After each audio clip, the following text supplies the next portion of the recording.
Good evening, everybody. It's really, for me, also a privilege to be here. And although this room is really huge, I'm really happy to have you here.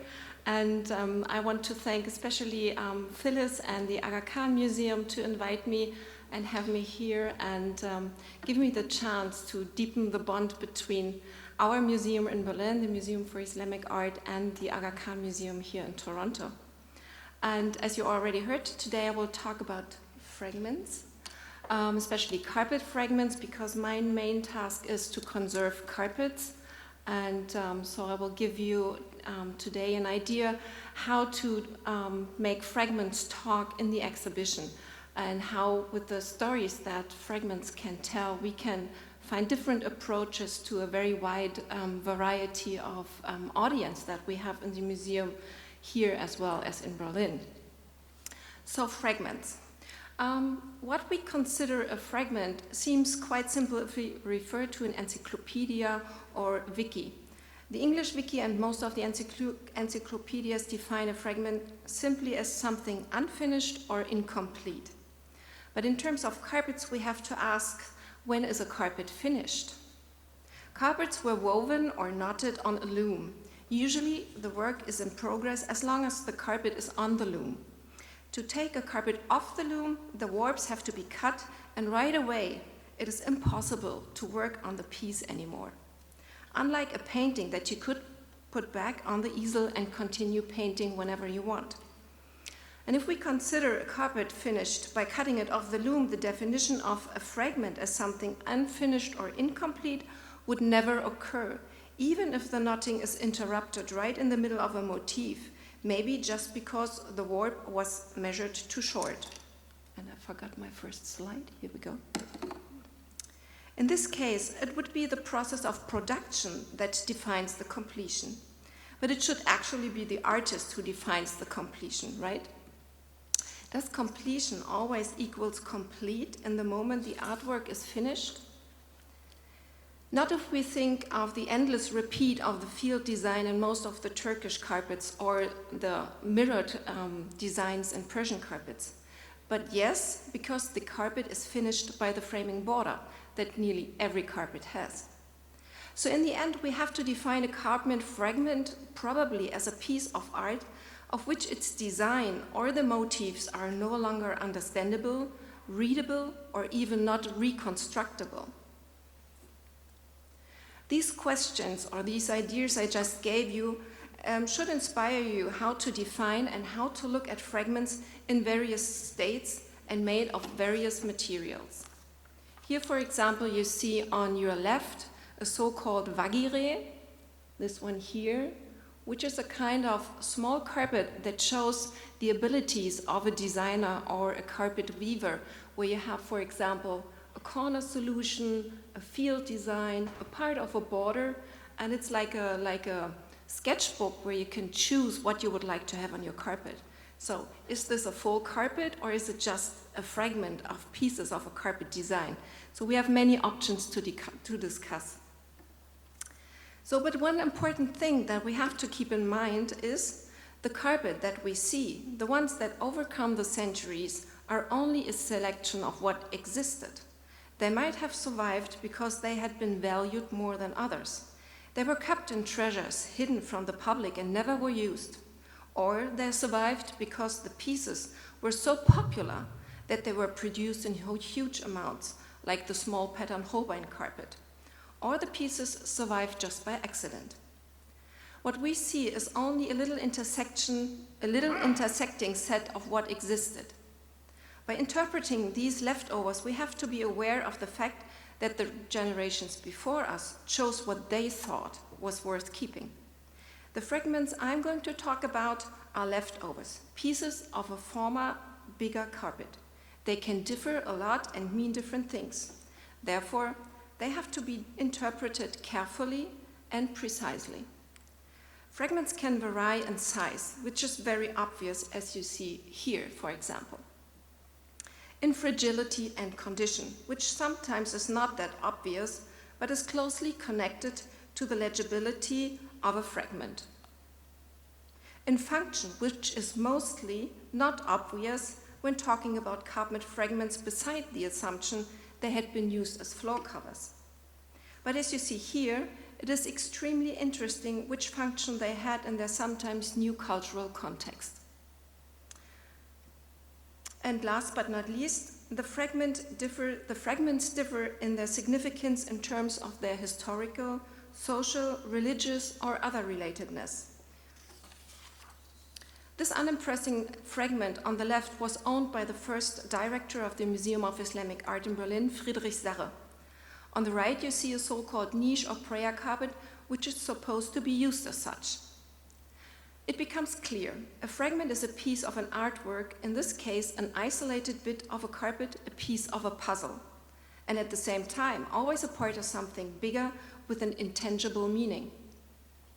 The fragment always shows an indication of something formally completed, for which its immanent traces are marks have to be preserved, decoded, and subsequently have to become accessible to the public.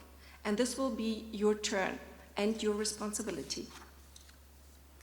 If we want to decode the carpet's immanent traces and marks, we have to answer following questions. What kinds of deteriorations do we see, and what caused them? Supported by modern scientific investigations on significant damages or production processes, which are comparable with investigations you see in TV series like Navy CSI, we gain much information relevant for decoding distinctive features. As a next step, we have to reveal if the information has historical, technical, religious, ethnological, or any other value which has to be preserved. Information could be found, for example, within the following deteriorations. Material weakness, of course. It is connected to age, material properties like silk or maybe stable cotton, and or technique. Due to the natural aging processes, the transience of materials and their limited lifespan becomes obvious. Wrinkles and folds, heavy abrasions, dirt or ink stains are connected to usage. They indicate repeatedly handling in an unprofessional way or long storage or frequent use. For example, here on the left, you see these breaks here, right through the carpet. This comes from folding the carpet. And if you imagine this carpet had been folded lengthwise and this way, this corner that started to exist then gets ruined pretty easy. So we know this had been folded very, very often. Folded and unfolded, and this is a typical damage that we see here. And here you see where this carpet had been used. Maybe there was a desk here, and here was the chair where the person always rubbed with the feet. Maybe here the visitor was sitting, also rubbing around with a chair on the carpet. These are things that we have to investigate. Also, strong color losses often indicate like light damages and can help us to think about where the carpet or the textile was presented or laid out. For some damages, we know the exact reasons, like devastation and war damages. They can show very significant damage symptoms, like you see on the left. Here, this carpet here had been rolled on a tube during World War II, and then a bomb fell where it was stored, and the fire was kind of eating its way into the roll. So you have huge damages on the outside of the roll, which had been here, and nearly no damage on the inside of the roll. So this is very, very obvious what happened here. Also, intentional fragmentation can be obvious. Fragments with regular edges may indicate an intended separation or diminishment, often done by the art market for easier selling or because of losses in the material, as you see here on the right, for example. All traces allow inferences about appropriate or innovative use in a new cultural environment. Carpet exhibitions in general present complete carpets. The visitor can see how a carpet is structured, a field with an infinite repeat surrounded by a border with more or less defined ends on top and bottom, sometimes with fringes still present. So, well, why should we show fragments then? I think the answer is quite simple. They disturb the first impression and provoke the question, why is this carpet not complete and why is it shown? Fragments raise more questions than they give answers. And in the exhibition, the fragment is an eye-catcher in its own way. And because a fragment always forces interpretation, therefore two major things can happen. The visitor is catapulted out of his or her comfort zone and more alert of what is going on in the exhibition. And there is a chance to tell a story that catches the visitor's interest beside all traditional art historical background. And moreover, and this is another advantage, fragments are by nature smaller and require less space in the exhibition. By classifying the range of fragments, we are able to distinguish between three main groups of fragments. In the first group, the fragment is interesting because it is a fragment.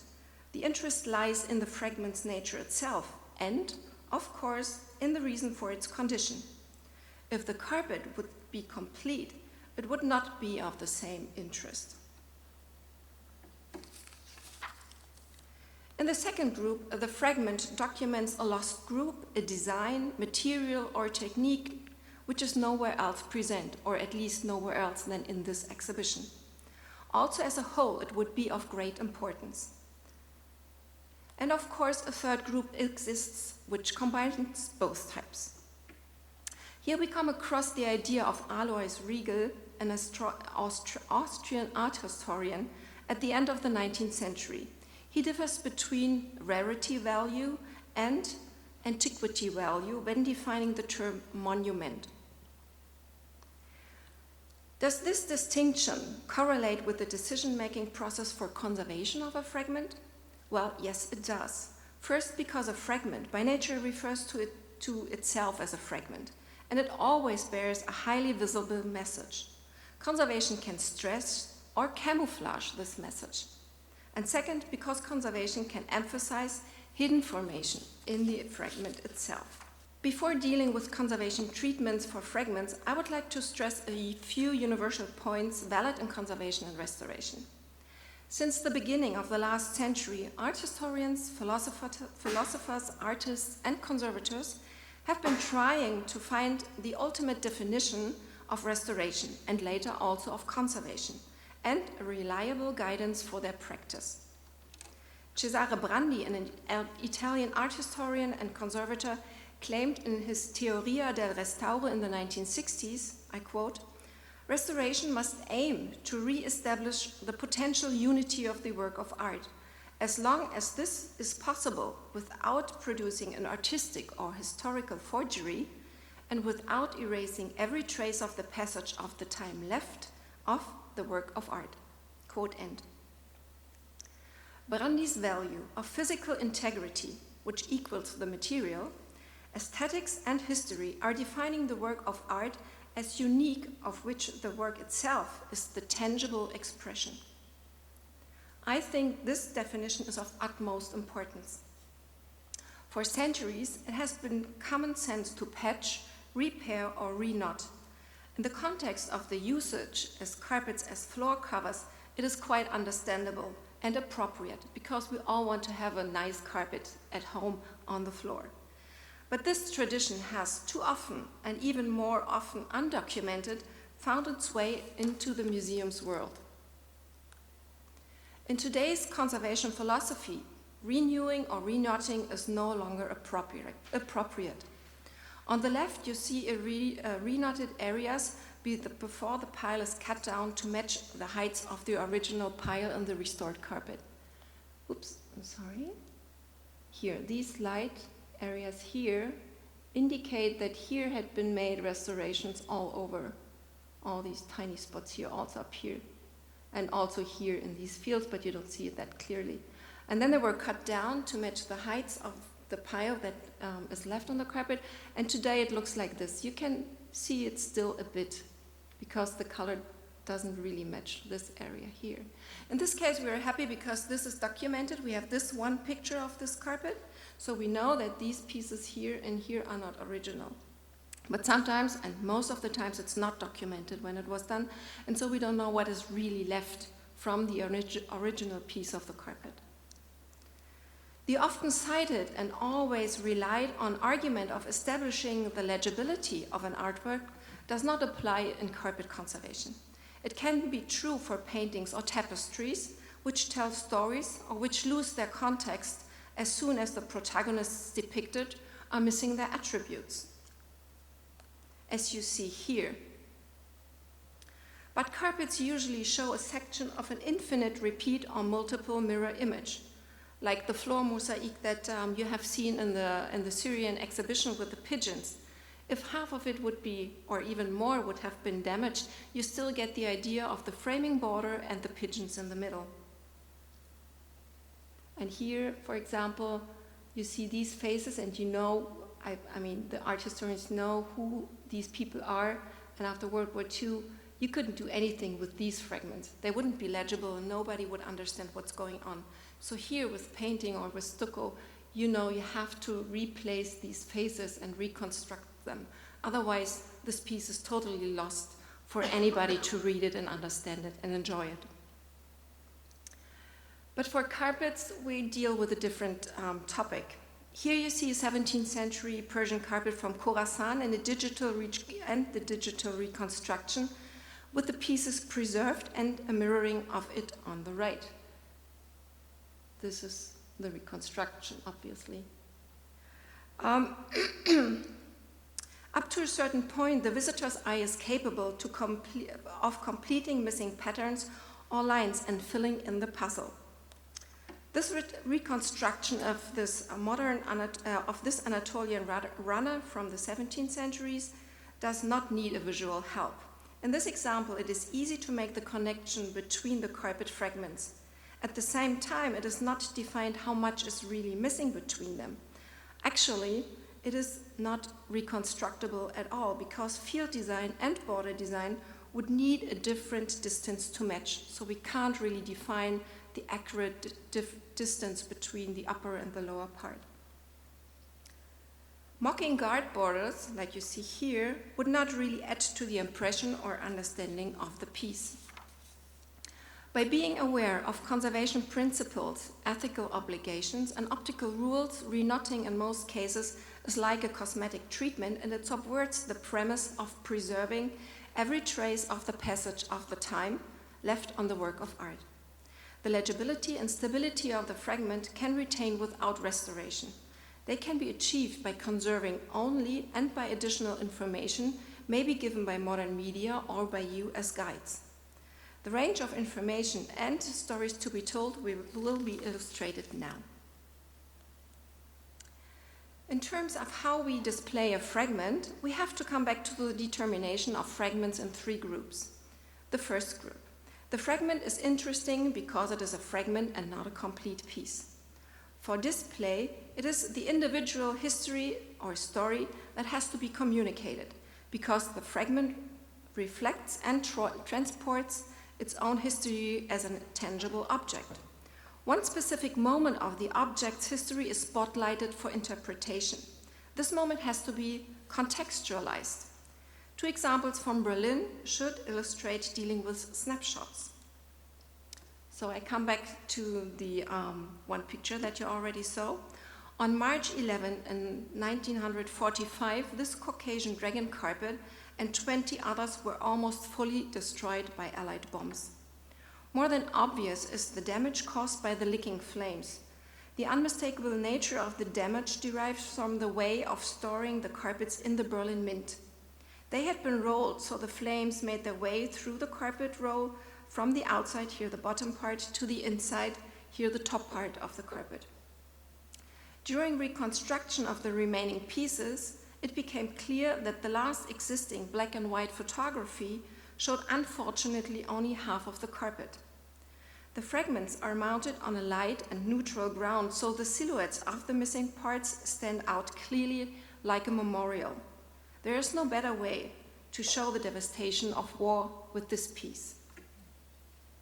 The same tragedy happened to this carpet, acquired by Wilhelm von Bode, founder of the Berlin Museum for Islamic Art in 1904. This white ground Northwest Persian animal carpet was the first carpet to be inventoried in the Berlin collection. It bears the inventory number I1. But in 1947-48, 70-year-old Mitzi Donner, a former needleworker teacher at the Vienna court, pieced together all the remaining fragments, combining back and front and upside-down pieces to regain the pattern from the puzzle of bits. Now about a quarter survives. This is the one that you see here. And you see these shades here. This comes because these are parts from these quarters here. So the pile shows in the other direction, or it's sometimes the backside. So the light reflects different, and this is why you see these shades here. So you have the same like licking flame silhouettes that you saw on the carpet before. But here they are covered because now it's pieced together. Today this fragment does not only show the devastation of war, but also a part of its conservation history. The more than 150 pieces that create a weird looking quarter of the original carpet should not be unstitched or separated for any reason. In this context, they are intrinsically tied to the object's history and are authentic. For display, this fragment can be an anchor for numerous topics, like Bode's fundamental publication from 1892, which is based on this carpet and started to be the cradle for carpet scholarship. And the fragment represents the beginning of an outstanding collection by bearing the inventory number 1. And it marks the losses of World War II and the museum's declaration to make a new start by conserving it. And it is an example of the history of restoration and leads to the question of how we restore or conserve today and what conservation ethics we follow, especially if we combine this carpet with the one I showed before. And this carpet has a twin in the Los Angeles County Museum in LA, which is still completely intact. Unfortunately, I don't have a slide of that one. In the second group, the fragment is evidence of an otherwise lost motif, a special technique or group. Its importance would be the same no matter if the carpet is a fragment or preserved as a whole. In terms of the educational purpose of the exhibition, the focus lies on the artist's intention, the appearance of color, motif, design, or quality of the carpet. So the carpet is bound also in a bigger context.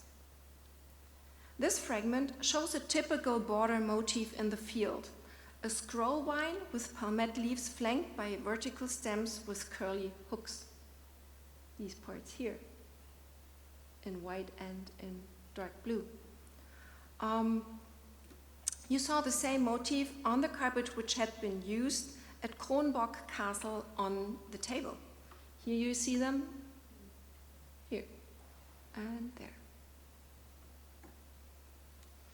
This carpet is the only one, this one here on the left, this is the only one that you can find where the motif is in the field and not in the border. So therefore, old repairs were removed and the conservation was done very lightly by using a matching wall support. So this is before and this is after, as you see.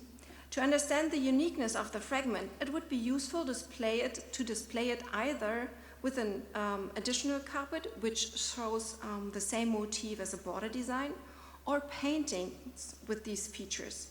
Like we see it here, used as a tablecloth in Lorenzo Lotto's painting, Portrait of a Married Couple from 1523. Another bolder example of conservation is found in the Alexander collection. Here I give you a different interpretation. A consequent system had been applied to fragments with about 50% or more losses in key areas of the design. In this example, the eye is able to complete the missing areas. The application of 3 colors, like we see it on the left, would be expendable. But it becomes clear that some of the fragments would not do without the pickup of the design in the support. Too much information would be withheld for a quick understanding of the design, as we have to keep in mind that not all visitors are familiar with carpet design and maybe as experienced as you are. Every fragment, like any conservation, requires an individual solution, which should bear in mind the educational purpose of the exhibition. A conservation done in Berlin revealed an interesting story. By removing old restorations which mocked a complete carpet by adding all side borders here on the left, it became clear that the original size and design of this carpet might have been much bigger than before, because some of the motifs seem to continue on the long sides, like the blue fine lines and stems that you can see here and here and here even better. These designs here indicate that there might be more, that here's more going on in these areas. And also the cut here might be an indication that we have more designs up here. In the middle, you see the conserved piece. On the right, a comparable carpet, which is as a fragment already 1/3 longer than our piece. So this also might indicate that this piece that we have was much bigger.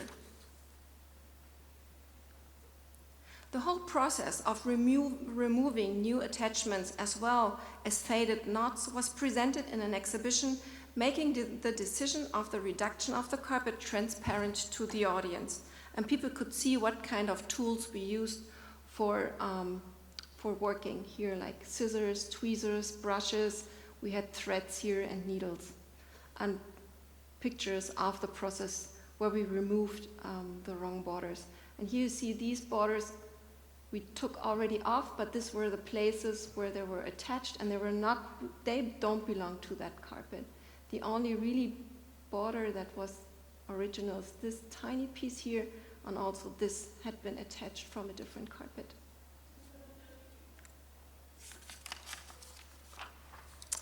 So I'm now coming to the third group, where the fragment combines both characteristics.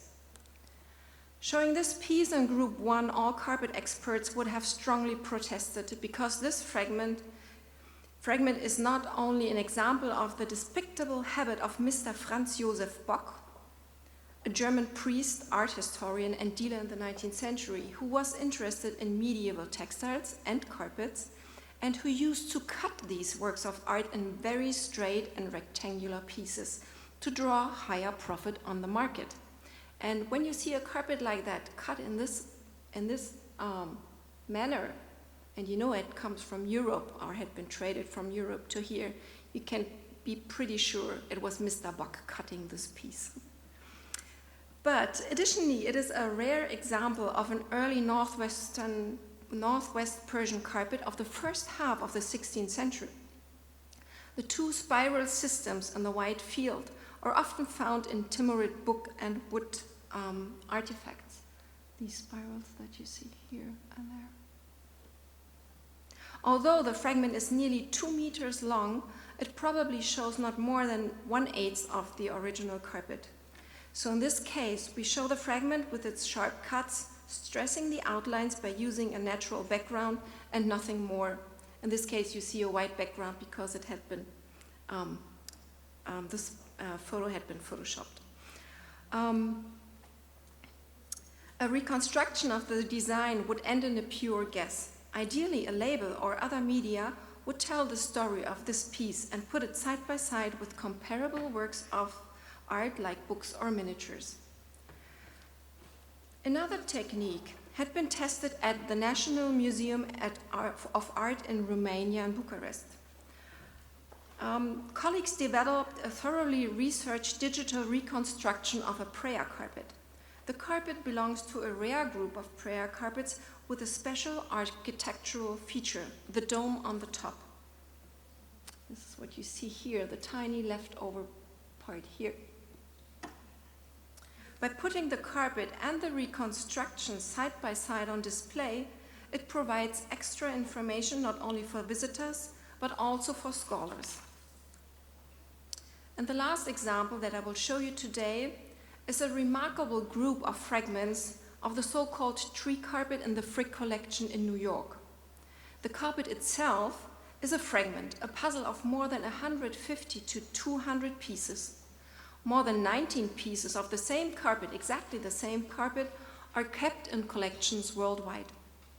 On the occasion of a conservation in 2005, all existing fragments were examined by Stephen Cohen and Nabucco Kachitani with the help of colleagues worldwide to produce a reconstruction of the original carpet.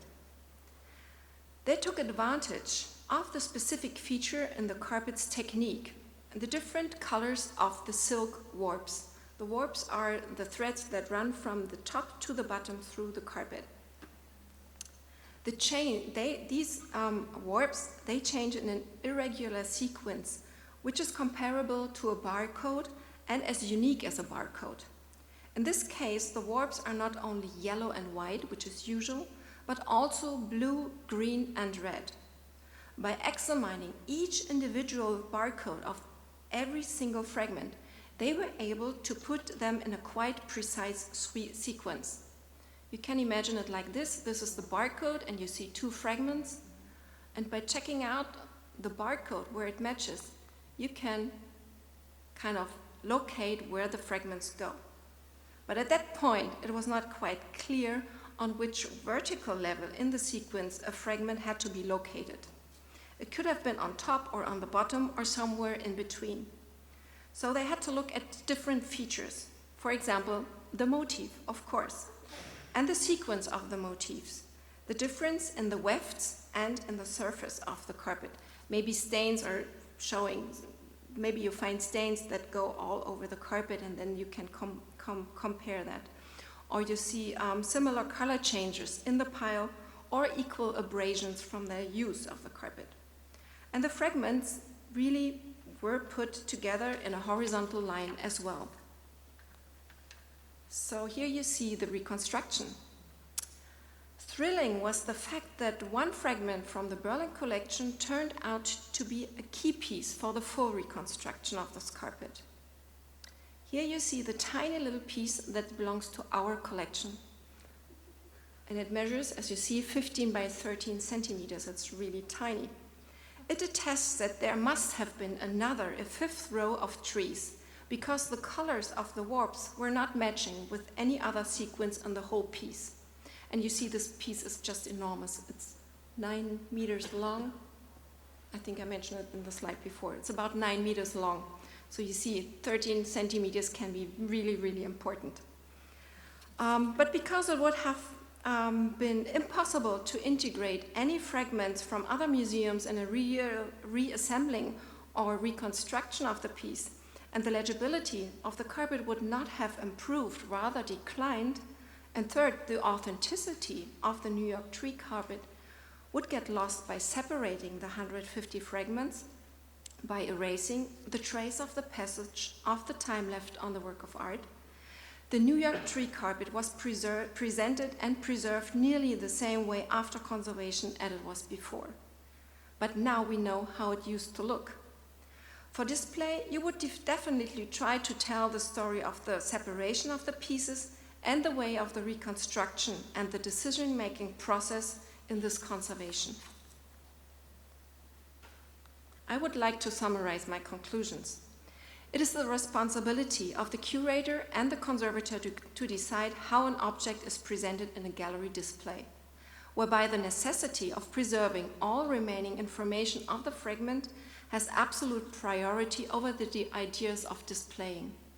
However, including supplemental fragment stories such as these, prepared in collaboration with curators, conservators, designers, museum educators, guides, and many others, can expand relevance and provide multiple levels of engagement for diverse audiences. Something that we are aiming for 2020 in our new permanent exhibition in Berlin. And I thank you very much for your attention and interest.